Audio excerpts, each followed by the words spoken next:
Yo, what's happening, man? What's happening? Welcome back. Welcome back. We are here in the building. Y'all pull up. I appreciate all y'all pulling up on me, man. Shout out to everybody that checked me out in Baltimore this past weekend. You could see that set. Um, you could see that set on what the hell? Oh yeah, you can see that set on YouTube. Y'all go to YouTube, check that out. We also at 85,000 subscribers on YouTube. And my job as a comedian is to build this shit brick by brick and not beg. You know, we niggas be begging and shit. A lot of you niggas is begging, like you on your knees, you're begging. Quit the fucking begging and do the work, okay? Stop all that goddamn begging, bro. You ain't gonna win from that shit. Can't no nigga put you on but you. So remember that. Look to your neighbor and say, can't no nigga put me on but me. But it's been good, man. It's my tea. I'm drinking this turmeric tea that my mama sent me. Really, really good. I got the W on there for Walker. And and this Sunday, I'm gonna be at the Helium Comedy Club, January 11th. Right there, if you click, I don't know how y'all scan that, but that QR code will take you right to that link to get those tickets. We are at a low ticket alert. Low ticket alert. Let me say that for the people in the back again. There is a low ticket alert in Philly at the Helium. And that's during the game, man. So shout out to everybody been pulling up on me, man. I appreciate all the people, all my people that rock with me, because y'all are all that matters. Fuck the industry. Fuck all that dick holding and trying to get up under a nigga. It's just me to my people, man. So a cheers and a toast to all of you who allow me to live in my truth and do what I do. Now, we got a few things we're going to cover today. I'm going to just name all the topics we're going to go over today. So Diddy, it looked like he might be free. He just got accepted into the First Step Act. There was a woman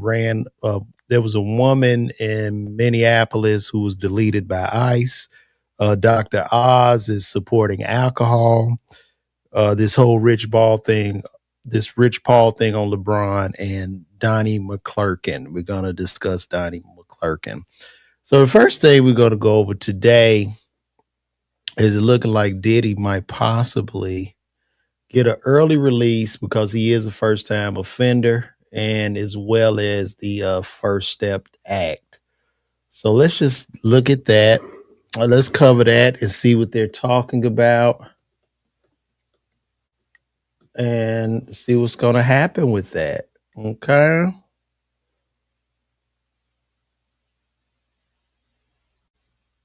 Okay.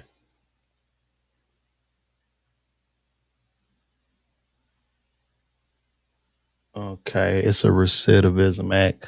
I'm going to share this screen with y'all. We can read this together.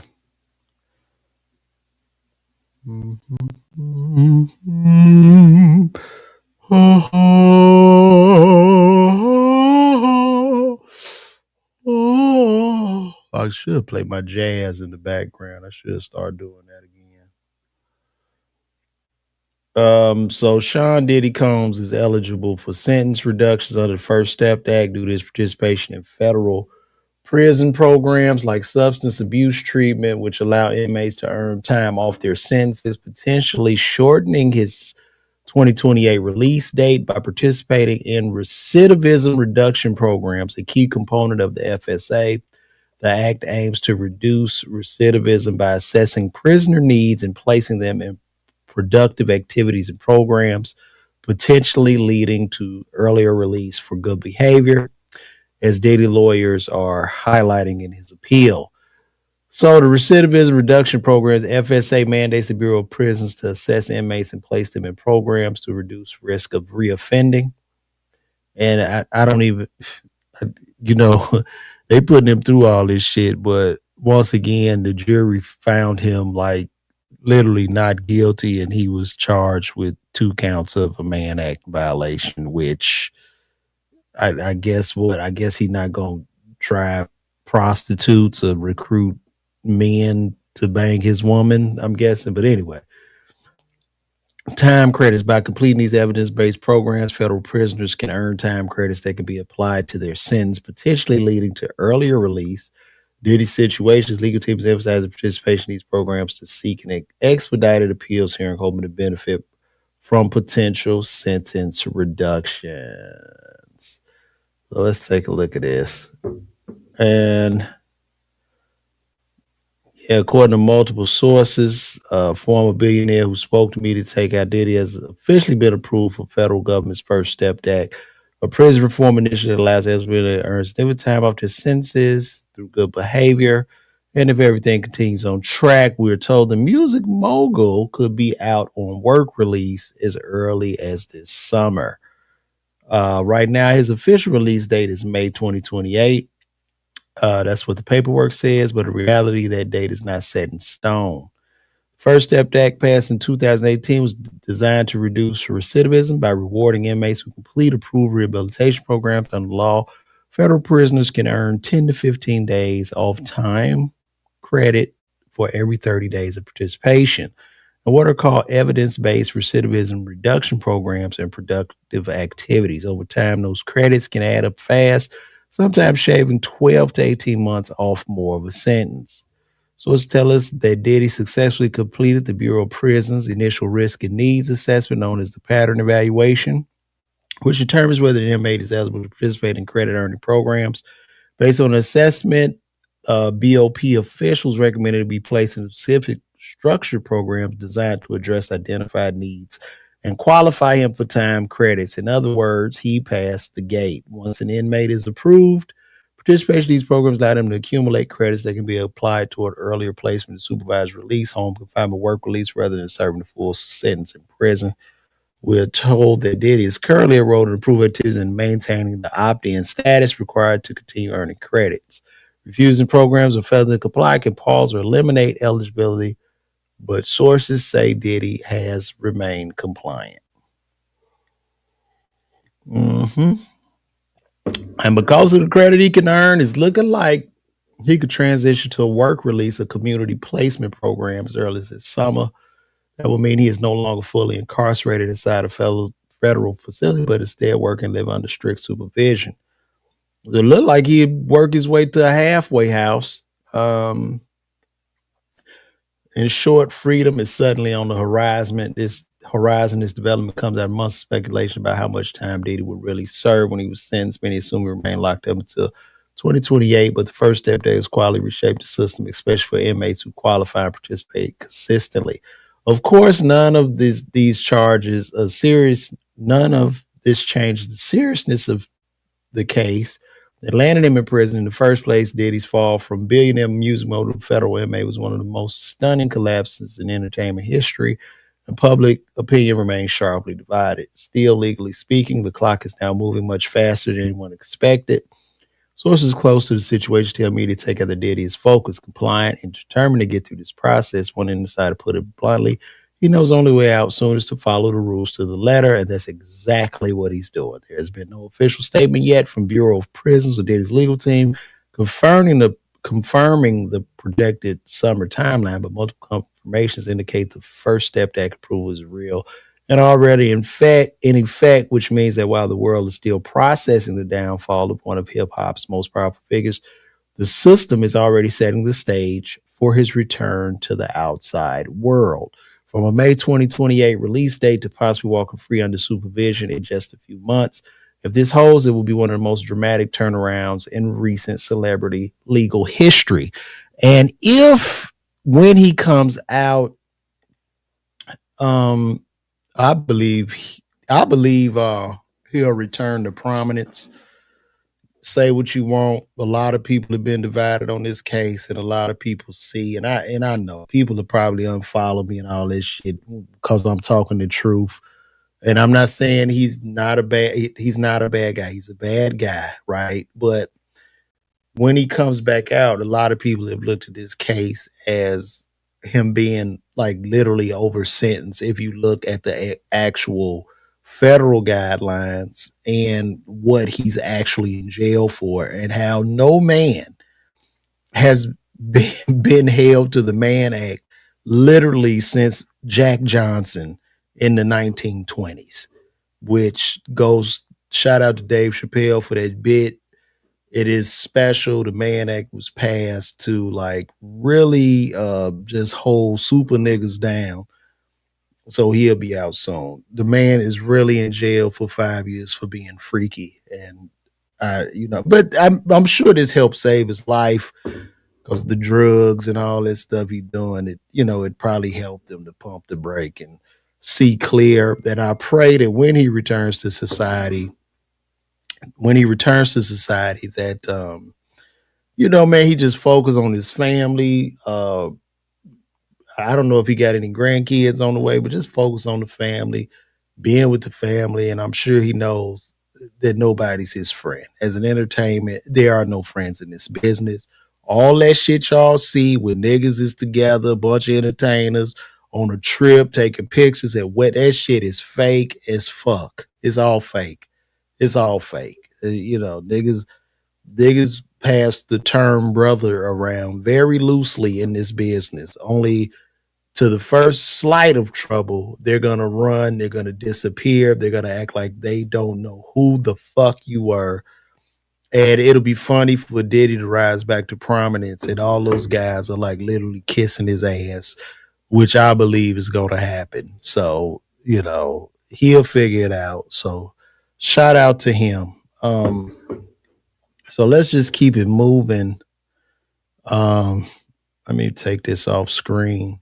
So the woman I saw with the ice incident, did y'all see that? And look, shout out to everybody on here: Deborah Whitfield, DJ Johnson, 51 Five Way. If y'all can help her with food, she just put up her cash. Is that a guy? The little dude with it?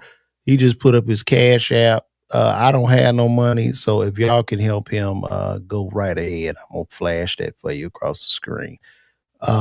Mario Loco 683, and shout out to everybody over there on Instagram. Now let's take a look at what's going on with this ice situation, because I saw that. I can't. One thing I can't do is pull. I got to be careful pulling up my Twitter on here.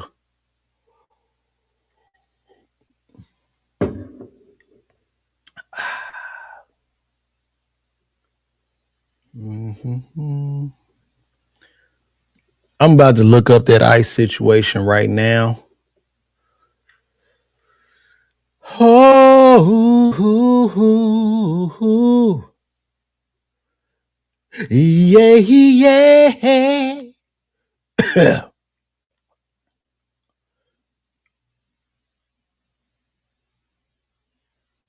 I want to see that. What happened here? Latest. I'm looking for the videos now, guys, and I can react to those. Let me just type in ice.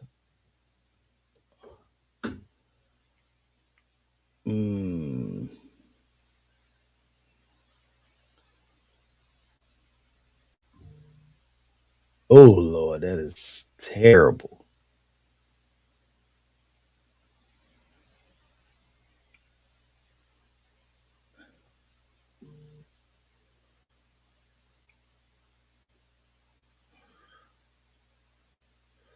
I want to just listen to the take on it with the news.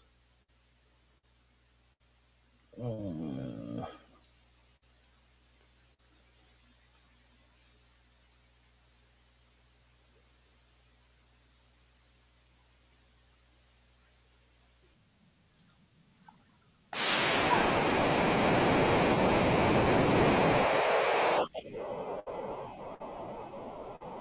Lord.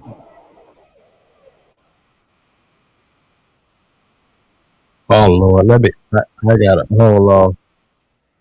I gotta take this off of here. This is bad. Y'all don't hear that, dude. Do y'all hear that? Okay, this is a little too graphic probably for me to show. But what I want to do is dang, Lord have mercy. What I want to do is find like the news that maybe had reported on it.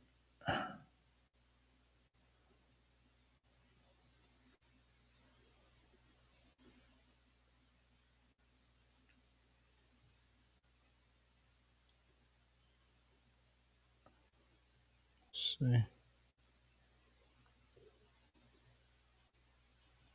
Oh, where did y'all go?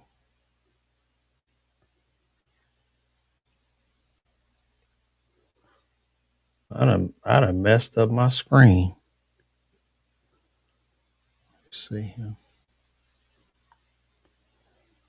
Let me go back in the StreamYard.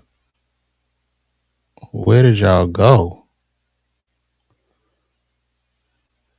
I don't want to enter the studio twice because then I'm gonna get dog. I done messed this up. Hold on, y'all. Give me 1 second.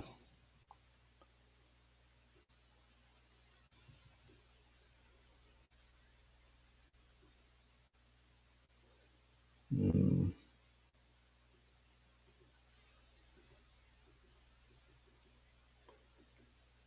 I don't know where y'all went.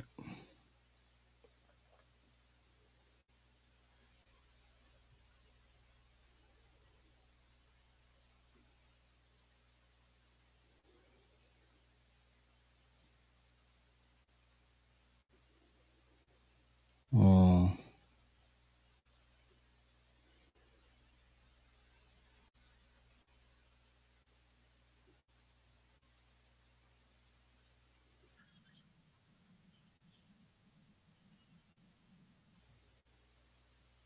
where did y'all go? Where is everybody? No. Oh, my bad. Sorry, y'all. All right, let me go back. I'm gonna pull this up. I gotta pull up the news clip because that is just too graphic for me to show what happened. I just want to get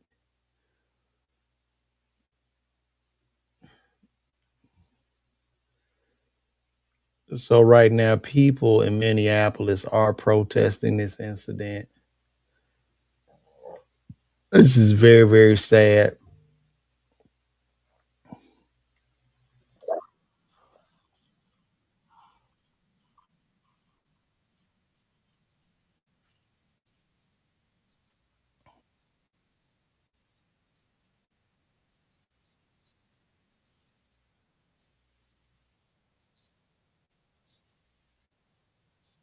In Minneapolis, but all over the Can y'all country hear that? in an effort to obstruct lawful federal law enforcement activities. This is not an isolated Can y'all incident. hear him We have had talking? hundreds of car rammings against. Can y'all hear the news talking? Let me know if y'all can hear the news talking. You can hear it? Okay, cool. So let me rewind this real quick. Let's see. What strikes me is, first of all, it's extremely sad and unfortunate that someone died. I mean, the political fighting and disagreements aside, it's terrible. You don't want people to die in law enforcement situations or otherwise. But it strikes me that we are undergoing an epidemic of political vigilantism right now. Why are people showing up in vehicles, in convoys, not just in Minneapolis, but all over the country in an effort to obstruct lawful federal law enforcement activities? This is not an isolated incident. We have had hundreds of car rammings against ICE agents all over the country. According to DHS, this lady in this car today, along with other vehicles, have been tracking ICE agents around. Why are people believing that they can drive their car into a federal law enforcement situation and that is an appropriate thing to do? I understand they don't like the fact that these agents are enforcing existing immigration law, But that's not how we change laws in this country. If you don't like a law, you talk to the politicians. You don't drive your car into the middle of a building or a law enforcement situation that's being occupied by the people who are simply there to enforce the law. If I don't like how much the IRS is charging me in taxes, I don't drive my car into the Treasury Department and try to run somebody over. I call my congressman. Political vigilantism is being encouraged by Democratic officials like the Lieutenant Governor of Minnesota, Peggy Flanagan, who earlier this year told people to, quote, put your bodies on the line, and Tim Walz calling these guys Gestapo all year. What do you think happens when you radicalize a base of people about this? I'm going to say this. This is a rather very sad and unfortunate circumstance.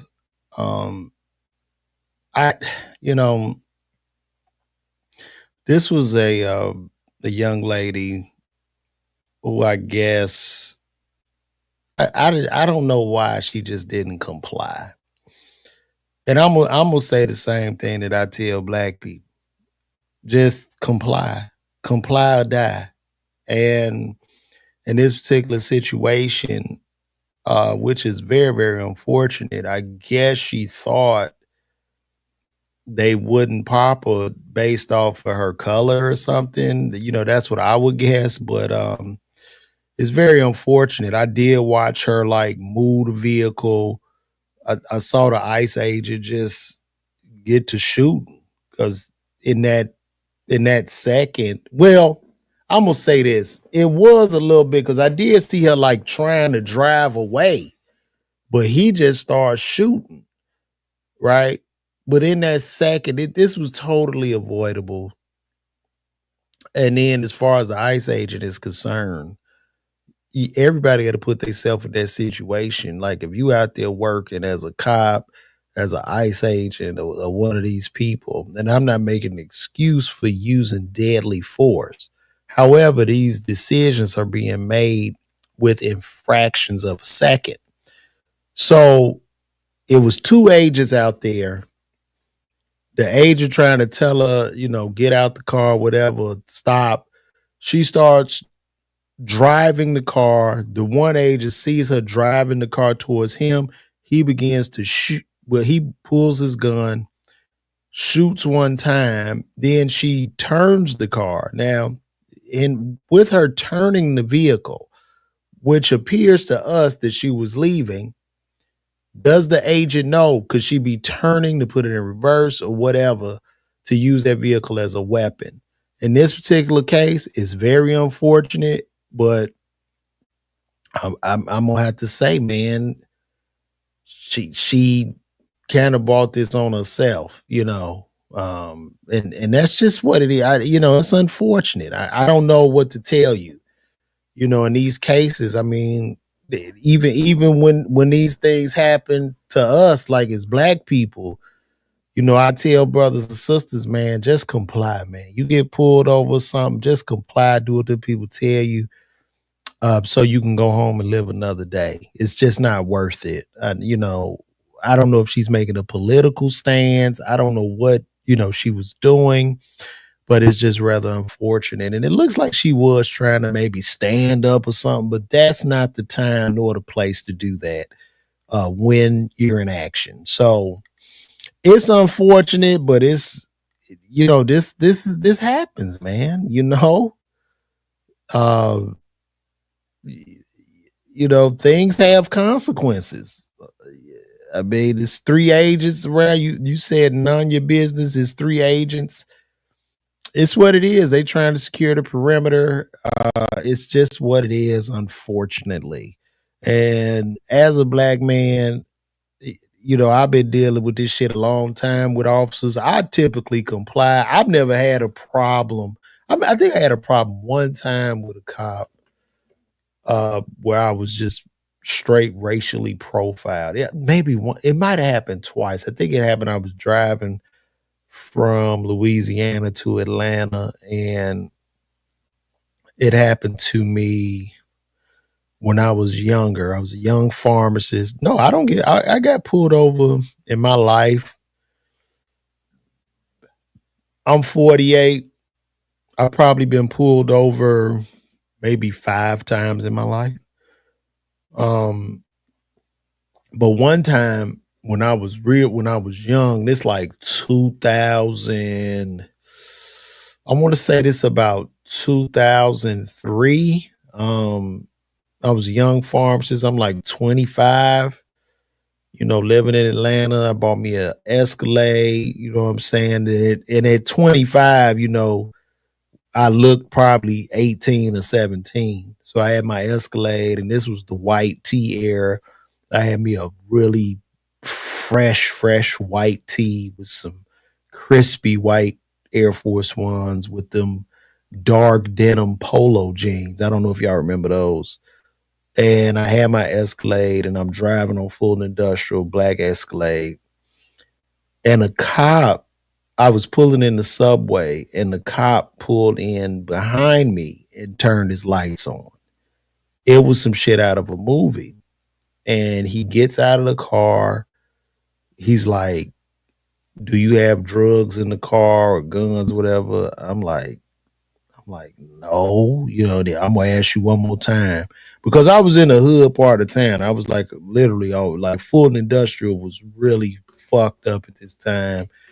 They had them hotels right there on the corner of Fulton Industrial and 20.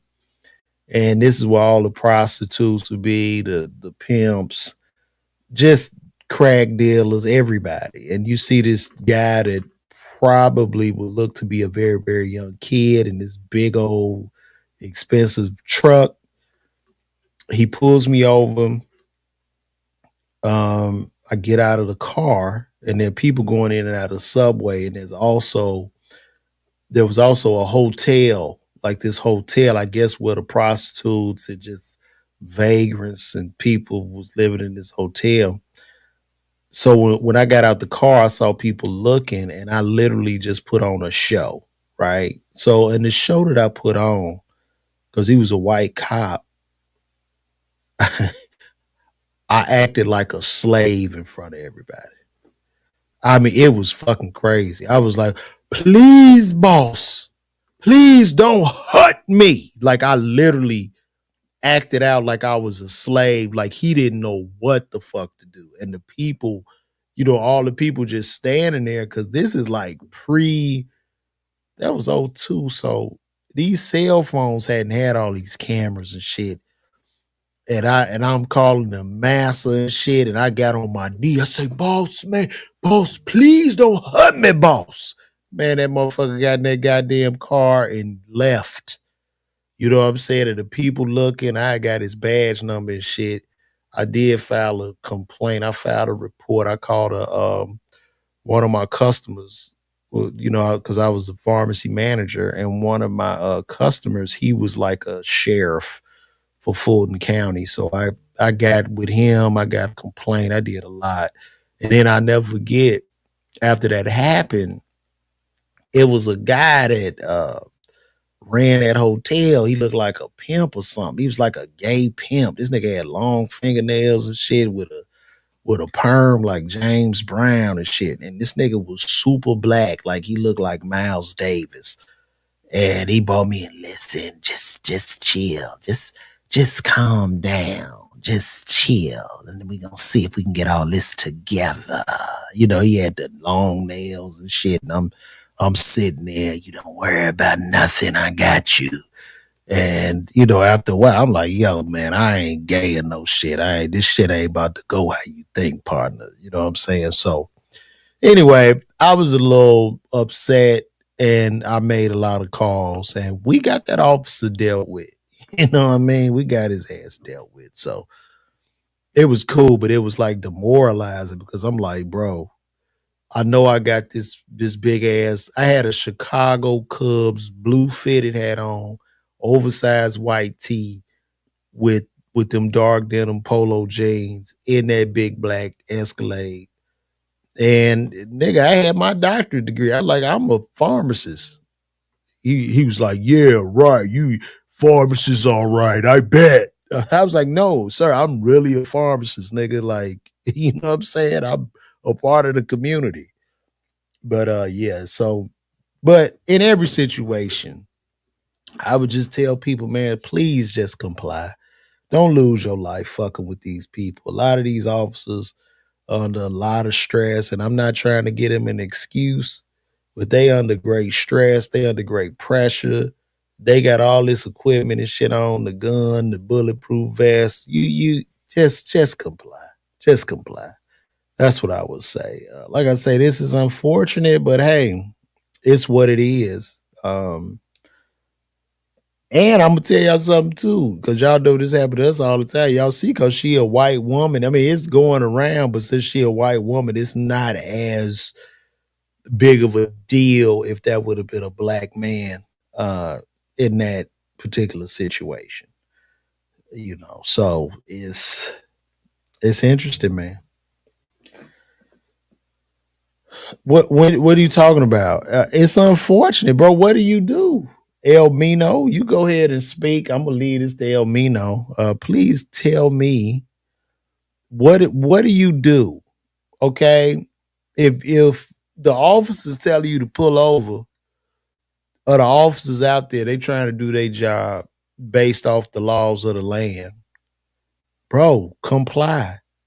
You cannot jump in your vehicle. Your vehicle can be looked at as you are using a weapon.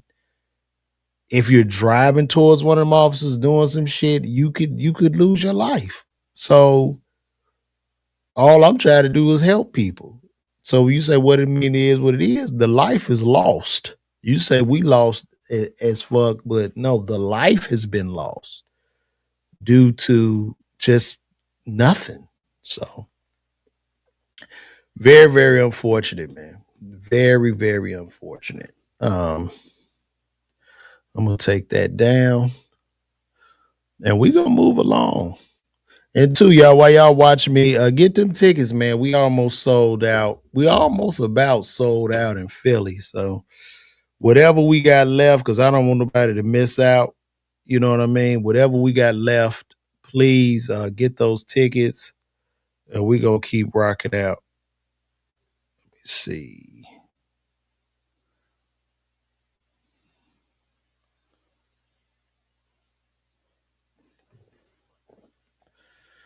Listen, I get what you're saying. It doesn't. Everything you are saying is right, Kenneth Caldwell. But based on the point of view of those officers, they might not have seen it like that in that millisecond of a fraction. So uh, it's unfortunate. And you said she backed up, turned her wheel to avoid him, but I believe there were three officers around this vehicle, from what I'm being told. So they don't know if she gonna back up and hit him, the other one, or whoever. So it's just unfortunate. Okay. And this has nothing to do politically. I'm just telling you. So y'all don't come over here getting all political and shit. Just if you are pulled over by law enforcement, it is in your best interest to comply. Point blank, period. I'm not saying, I'm not justifying anyone losing their life, but for your safety, and for you to control the situation, it is best to comply. Okay.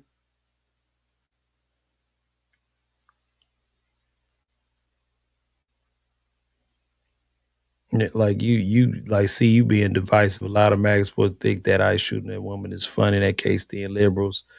Yeah, I mean, I'm on either side. I think if you want to make fun of this, Charlie Kirk or whoever, do your thing, because we live in America and it's free speech. Well, look,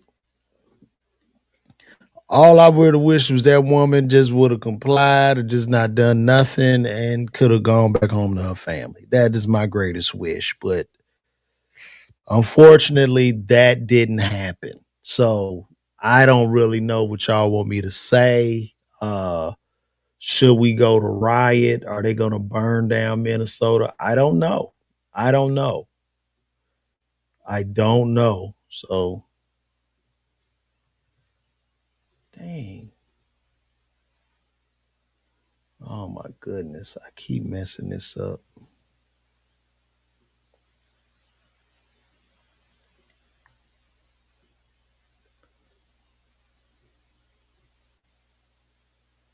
I keep messing this up, bro. Yeah, so I really don't know. Do I think he's turning? He could possibly be turning this into a dictatorship. It seemed like it because he making some real questionable moves. He doing a lot of shit without he doing a lot of stuff without Congress approval, congressional approval. He doing what he do. I really don't know what to say, man.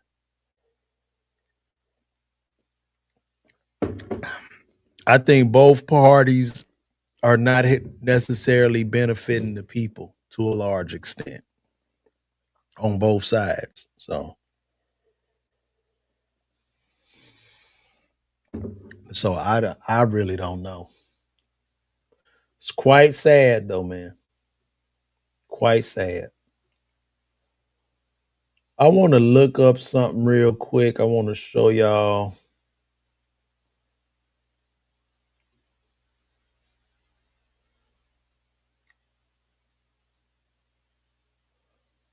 This is interesting. Secretary Kennedy or Dr. Oz, could you explain the science behind the new language on not saying 2 drinks for men and 1 drink for a woman every day would be healthy, and whether or not the industry had an impact on the language? Now, before I play this video, I'm gonna let y'all know something. So, the alcohol industry has been taking a hit because the young folks aren't drinking. So, the alcohol industry lost about $8 billion. You know what I'm saying? So let's listen to what Dr. Oz has to say about drinking. One of the changes that was made had to do with alcohol. Secretary Kennedy or Dr. Oz, could you explain the science behind the new language on not saying 2 drinks for men and 1 drink for a woman every day would be healthy, and whether or not the industry had an impact on the language of moderation versus just saying alcohol is not healthy and you shouldn't drink it? So alcohol is a social lubricant that brings people together. In the best case scenario, I don't think you should drink alcohol, but it does allow people an excuse to bond and socialize. And there's probably nothing healthier than having a good time with friends in a safe way. If you look at the blue zones, for example, around the world where people live the longest, alcohol is sometimes part of their diet. Again, small amounts taken very judiciously and usually in a celebratory fashion. So there is alcohol on these dietary guidelines, but the implication is don't have it for breakfast. This should be something done in a small amount with hopefully in some kind of an event that might have alcohol added. But the general move away from 2 glasses of men, 1 glass of women, there was never really good data to support that quantity of alcohol consumption. That data was probably primarily confused with broader data about social connectiveness. It just sounds like to me, he should have just. This seems like an ad for the liquor companies. I mean, he should have pulled out like a bottle of Tito's and had a drink while he was saying that, or he could have said, "Yo, this message is sponsored by Tito's and Crown Royal." It's obvious the alcohol industry is losing because the kids aren't drinking. They're not drinking. Maybe these kids are more health conscious.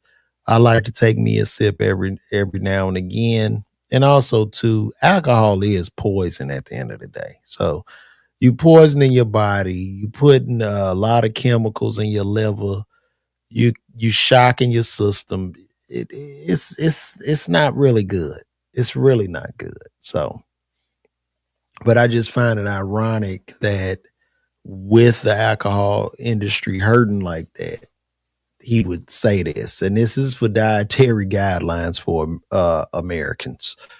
So he has literally put alcohol as a part of dietary guidelines for America as being a social lubricant. At this point in America, we might as well just legalize cocaine and make the tax revenue from it.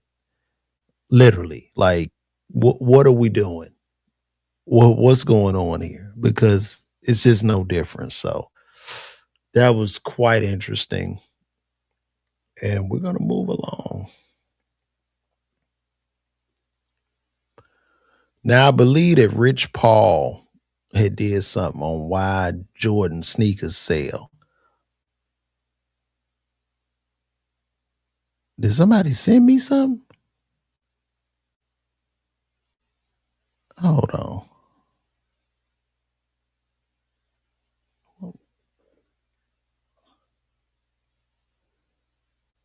Oh. Oh, hold on, y'all. Yo, shout out to Ari the poet. Man, my brother, you came in with it. That boy came in and dropped the bag on me, man. You came in and dropped $100 on your boy, man. We in here fellowshipping, man. Thank you so much, brother. I appreciate that, man. And man, I hate you missed it too, but I do have one of the shows, and I'm gonna put the other ones up. But I put up one of my good shows that is on my YouTube page right now on LeVar Walker TV. So yeah, bro. I come to Baltimore every year, and Baltimore always shows love. So once again, thank you for the super chat. And I appreciate that from the bottom of my heart, man. Y'all just don't know how that really like energizes me to keep going. Because sometimes things do get rough, money gets low and shit. And you know, I look at my lab coat like, am I doing the right thing? And when y'all show up like that and just bless me, it really like, bro, you got to keep going. I believe that's a way of God talking to me through you, bro. So thank you for that, man. For real. Thank you, bro. Straight up. I'm gonna keep this thing moving. I saw where Rich Paul has been going on this he's been going on somewhat of a media campaign for LeBron and just trying to somehow explain how LeBron is better than Jordan. And I get it, Rich Paul. Like, I understand you, that's your man's. I understand the unyielding loyalty you have to LeBron. I understand, you know, LeBron bought you from selling a jersey to being the super agent that you are to finding Clutch Sports. But bro, come on, man. Just say you on the payroll. But I guess, and then look, stick to your script because you don't need to lose no money and relationships for other people. But what Rich Paul is saying is absolute cap. And I'm like, dude, you're tripping, bro. Like, Rich Paul is just capping. I don't know if I can use this Joe and Jada podcast. Hey, to get a ticket to that Helium show, you in Philly? Are you in Philly? You can get that ticket right here, man. Literally, if you can take a screenshot of me right now and then just, or if you got your phone and you watching it, you probably watching this on your phone. Or go to Healing, go to LeVarWalker.me and you can buy the ticket there. Yeah, you can get the ticket at www.levarwalker.me. Yeah, you can get it right there. Get that ticket at levarwalker.me. Or somehow, I'm guessing you can screenshot this and you can get that ticket through this through that QR code that I got up top on the screen. So I don't know if I could play this. I want to play this thing with Rich Paul because he been going in. Let me see. Oh, I got it. We gonna watch this. We watching this together. Let's watch this together. We have y'all. Brand Jordan or Michael Jordan at this time. Michael Jordan had two really, really, really great partners. One in Nike, of many, but these are two. Let me Lerner Or did you understand what I was saying? I when understand said, what you're saying. Okay, fine. So Yeah. for the visual learners, we have Brand Jordan or Okay. Michael Jordan at this time. Michael Jordan had two really, really, really great partners. One in Nike, of many, but these are two I chose. And the other one in Gatorade. Okay. Now, from a marketing perspective, they told two of the greatest stories. Nike, Air. Mm-hmm. I believe I can fly. If you put these shoes on, they had people jumping off garages. Rich, I had a pair of Jordans, like the Jordan 3s. You never saw someone with less hops than especially me at 13 or whatever, getting this high off the ground with my tongue out of my mouth. Did you feel like you can fly? Yes. Great. Yes, I did. From a Gatorade perspective, it was the fuel to win. And it was Gatorade that created the lullaby, like Mike, if I could be like right. Mike. Exactly, right? Had the whole world trying to be like Mike. So what's the importance in those two things? Not only is it the product of hydration, the product of footwear, etc., it's also the media spin that they to really push these campaigns. They're pushing it. And at a time where we didn't have social media, people didn't have computers in their house in abundance, there wasn't much. You had sports, and he was at the forefront of it, right? Then you have the NBA. Like all eyes on me, all eyes on Mike. It was clear. It was him and it was everybody else. Yeah. There was no ifs, ands, or buts about that, right? That's the other thing. This is one that it's a little touchy. What timing a crack epidemic? What does that mean? Yes, because the timing, not just the crack epidemic, but also hip hop. When you think about the first influencers were guys like the Fresh Prince of Bel-Air. What shoes did he wear?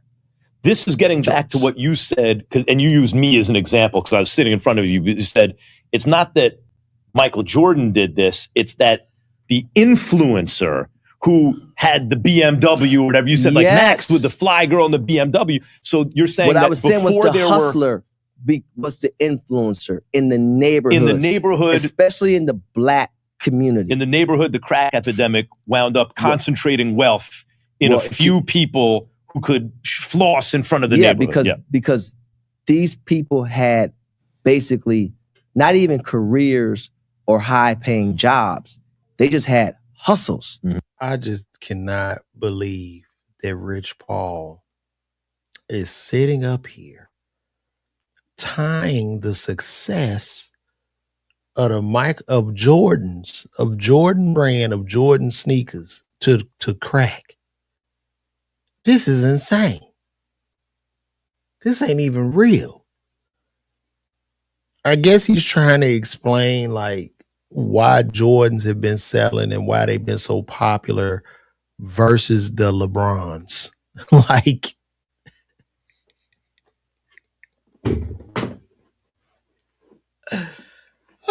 this is crazy, dog.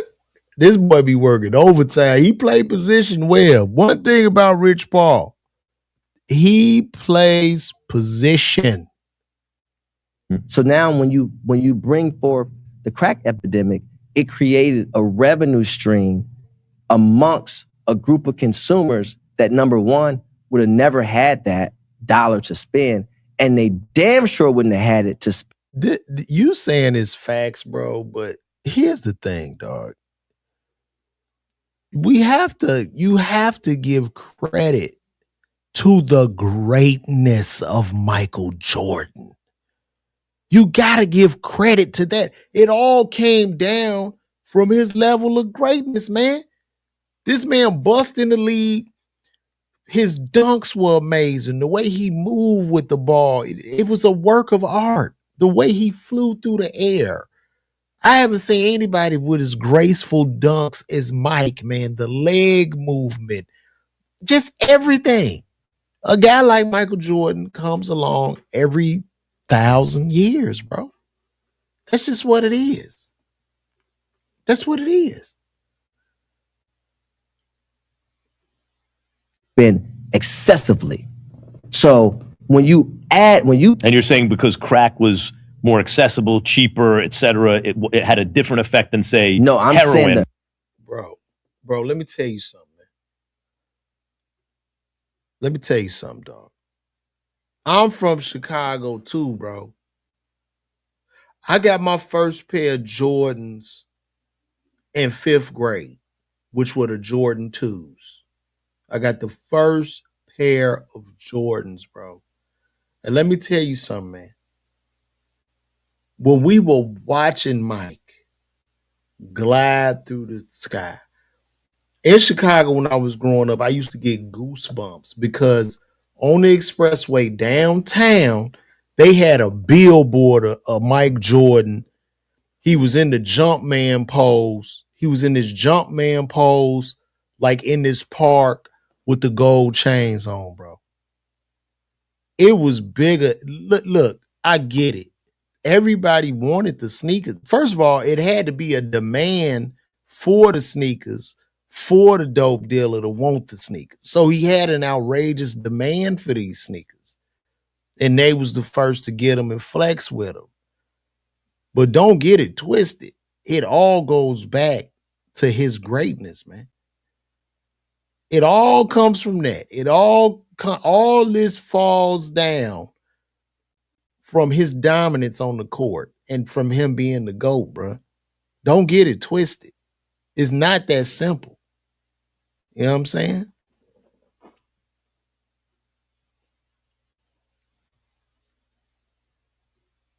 Which, because it's not like the drug trade wasn't always there. but that was a different time. In the 70s, people wore shoes and suits Right. and pants. Not jeans and sneakers. In the late 80s and 90s, people wore sneakers. So now when I'm talking about the timing of it, not just the actual being able to the excessiveness from a dollar, right? Because you're creating this dollar. But at the same time, it's also the thing of choice, the actual thing of because choice. the idea of like social media influencer Yes. is like what you're saying is pre-social media influencer. There were still social influencers. There just wasn't any social media. And then when you talk about what they call product seeding or product placement, what they did extremely well was every guy who was somebody on a show, they placed the product.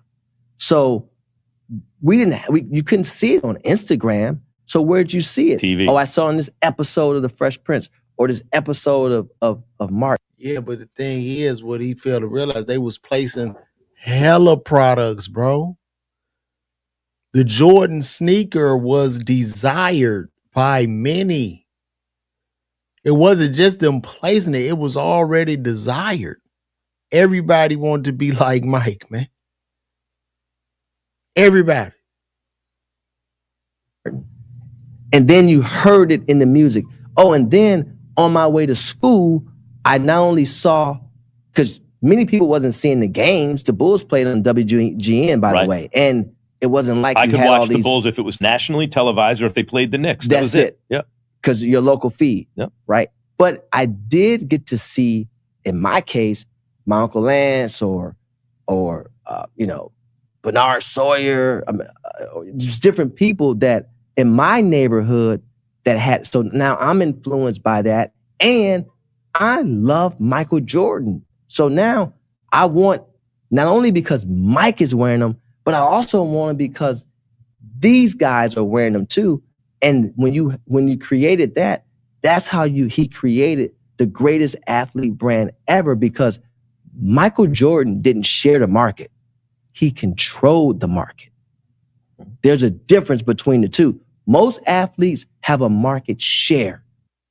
Yeah, he controlled the market because he was dominant, Rich.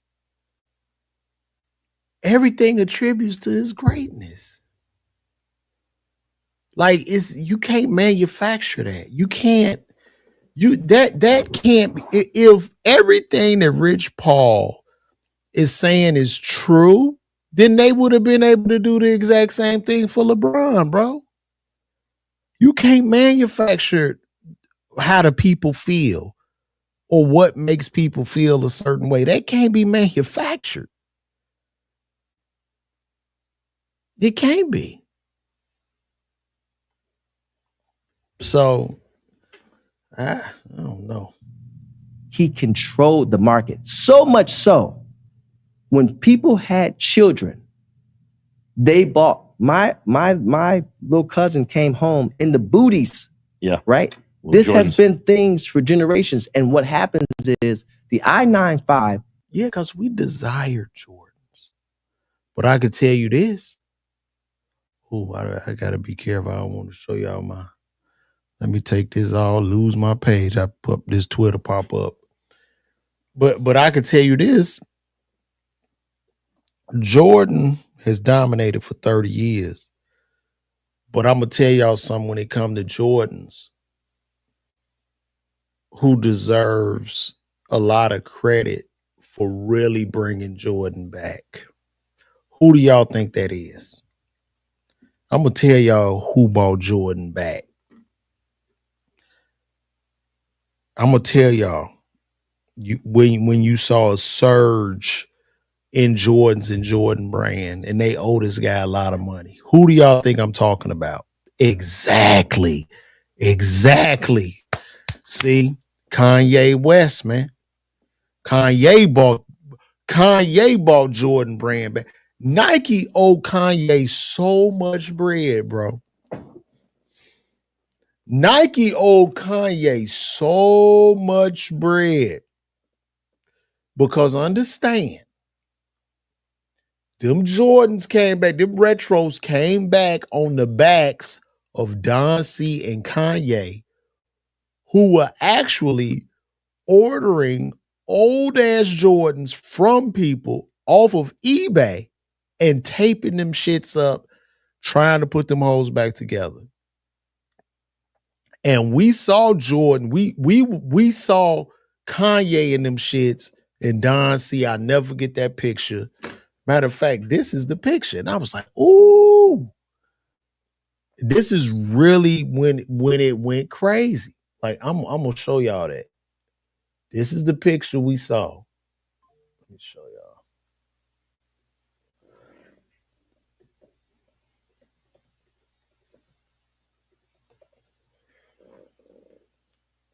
I'm trying to see. I don't know what year that was. I want to see the year of that picture.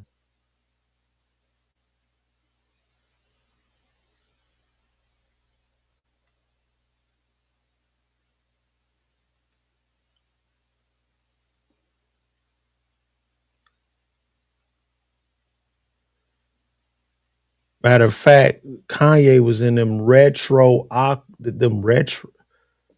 Kanye.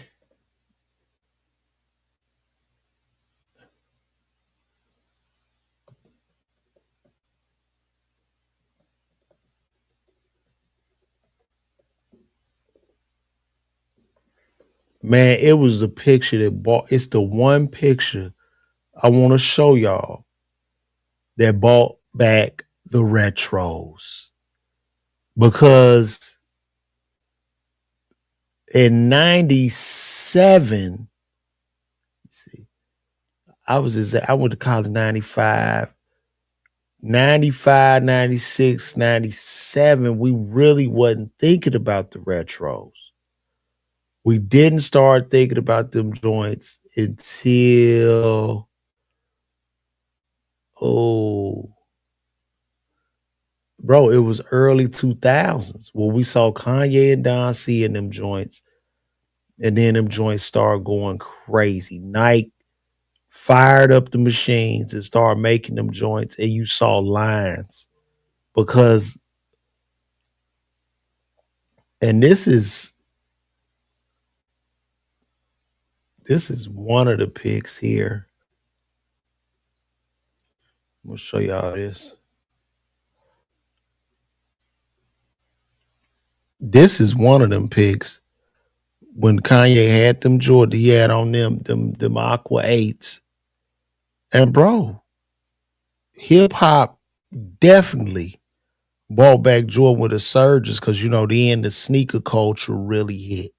Because now Generation X, my generation, we are the culture of sneakerheads because we were the culture of kids whose mamas was like, no, I'm not paying no $100 for no gym shoes. So we got of age and could afford to buy us some of these sneakers. We lost our damn mind. That's what happened. The new mics, bro, I only wear the Tinker Hatfield Jordans, bro. The newer mics, I don't mess with. Like, they not cold. Them newer mics is ugly. Michael Jordan been printing all this money off retros, bro. Matter of fact, I think this is the picture. This, damn, where did that picture go? Look at that. Look at that. Y'all see that? That picture right there. Because that's when he was putting out that pastel line. Yep. Kanye Air Jordan Aqua 8. Let me see.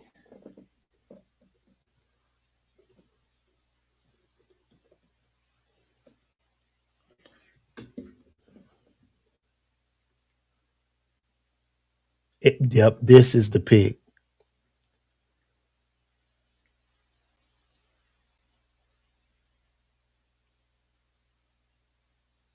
Dang.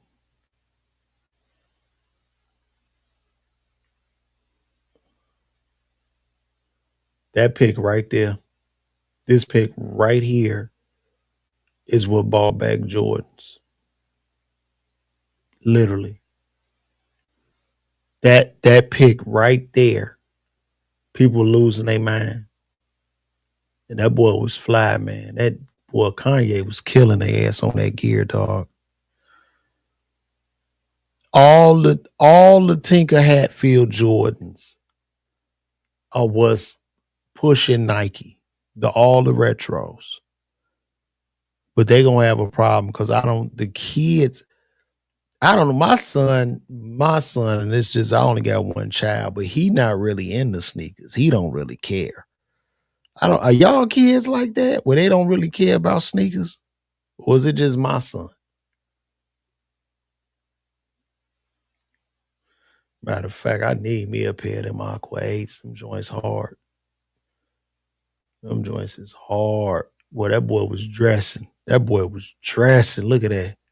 Just fly. That boy was dressing. Everybody was dressing like Kanye. Everything he wore turned to gold at one time.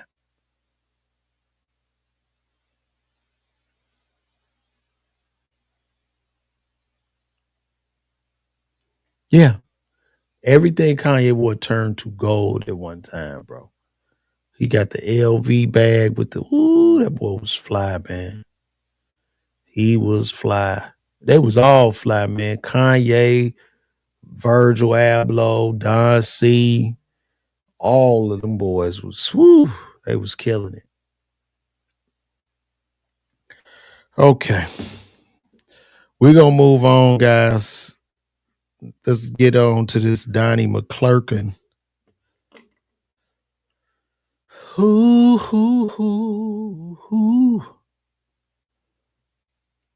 Y'all enjoying this so far? I hope so. Let me see.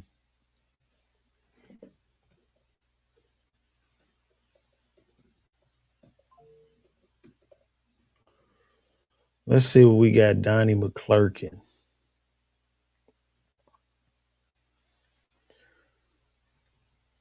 So y'all know Donnie Mcclurkin is, right?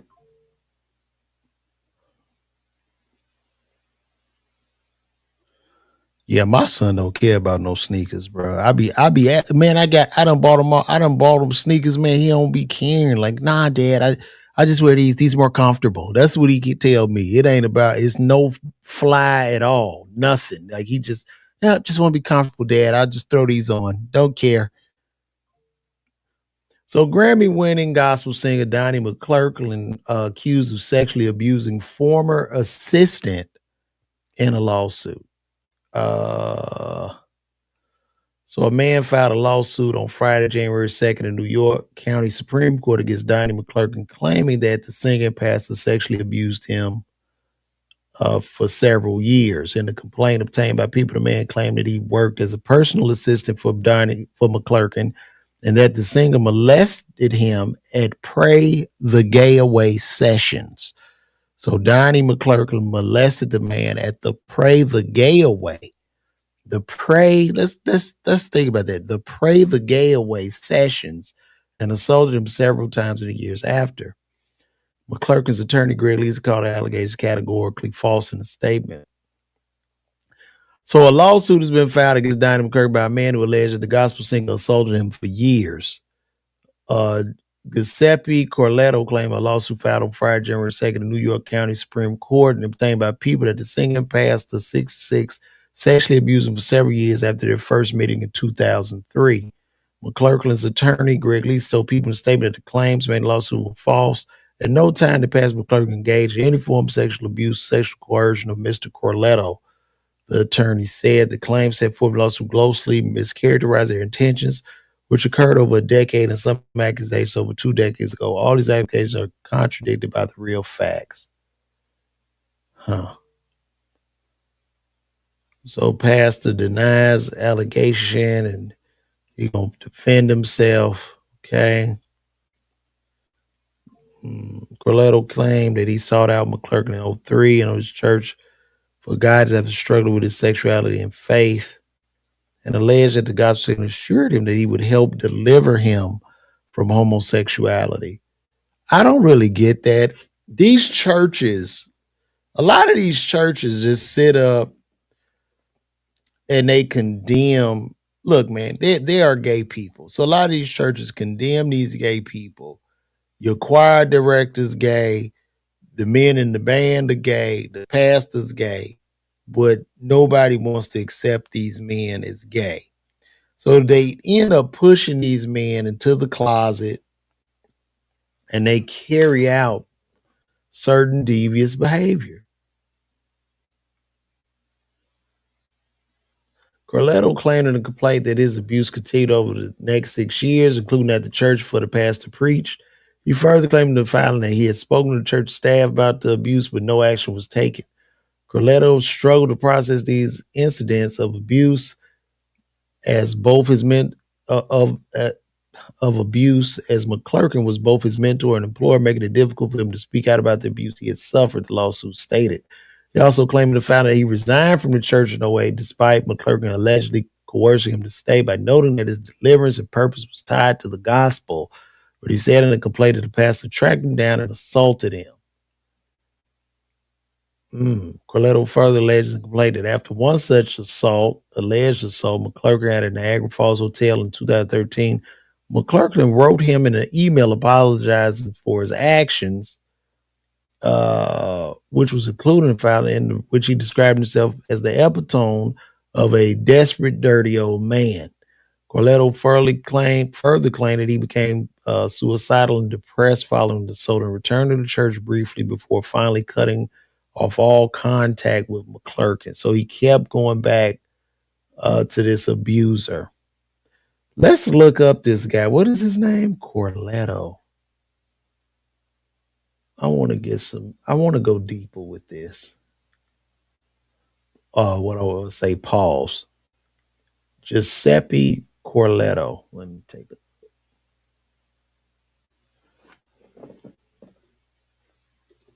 His name is gay. That's a gay name.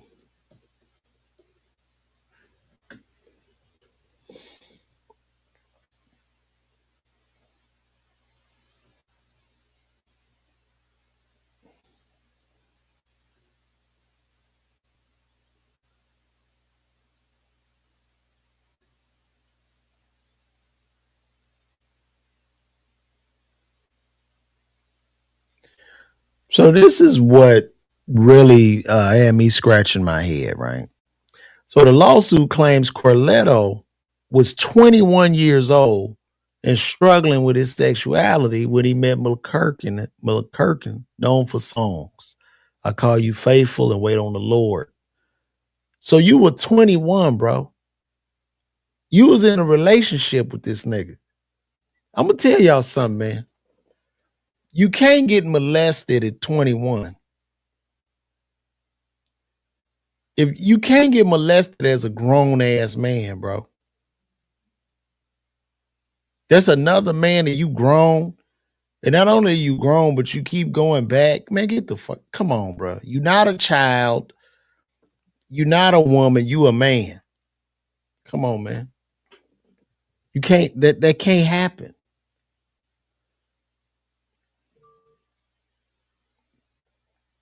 And I guess they was trying to pray the gay away by using dick. They were trying to bang the gay away. I guess Donnie Mcclurkin was trying to bang that gay out of him. Oh, I'm gonna get it out of you. He must have had both his hands on his shoulders or something while he was trying to get that gay out of him. So this is stupid. I don't know where this goes. Everybody's looking for a payday nowadays. And that's just what it is. We got Archie Moss in here, Archie Moss 8582, that wants to tell me, what'd you say? You want to tell me a joke? Tell me a joke. Tell me the joke you know. Let's see how it goes.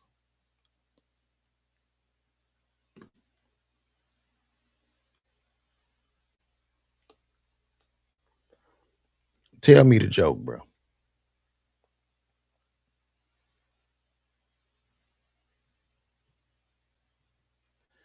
You can tell it to me. Tell me your joke. Give me your joke.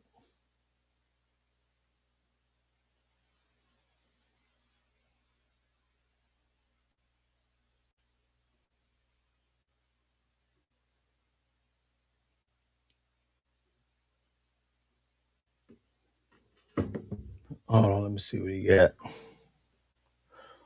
All right. What's the difference between a peeping Tom and a pickpocket? What's the difference between a peeping Tom? Somebody that peep. I don't know, Tom. I don't know, Tom. I mean, Archie, what is it? One watches snatches, the other snatches watches. Hilarious. That was a good one. Oh,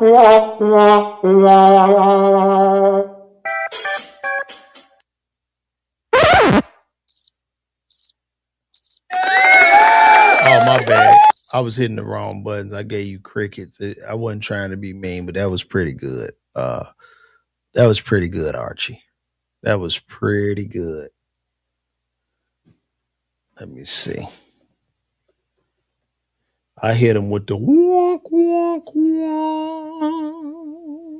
Oh, my bad. I was hitting the wrong buttons. I gave you crickets. I wasn't trying to be mean, but that was pretty good. I'm about to get my ass up out of here, y'all.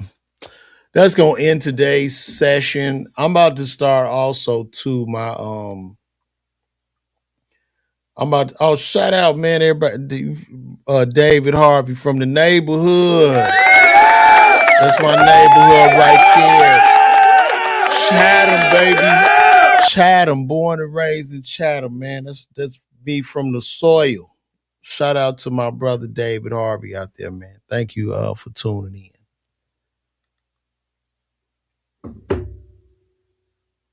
in. Interesting.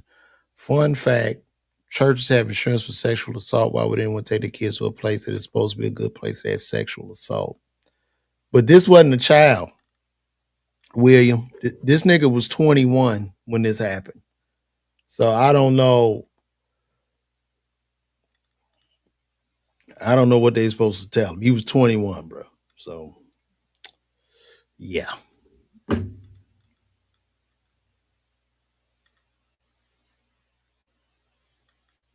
I already talked about Minneapolis. We went over that earlier, man. You got in here late, big dog. But I'm about to get out of here, y'all. Thank y'all for tuning in. Also, too, I'm gonna be setting up my Patreon soon.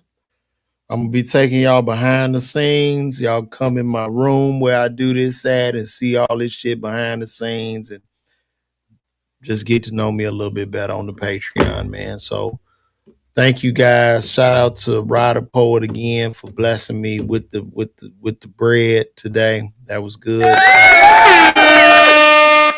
And we about to end this, guys. So thank you guys for tuning in. Oh man, where my outro video go?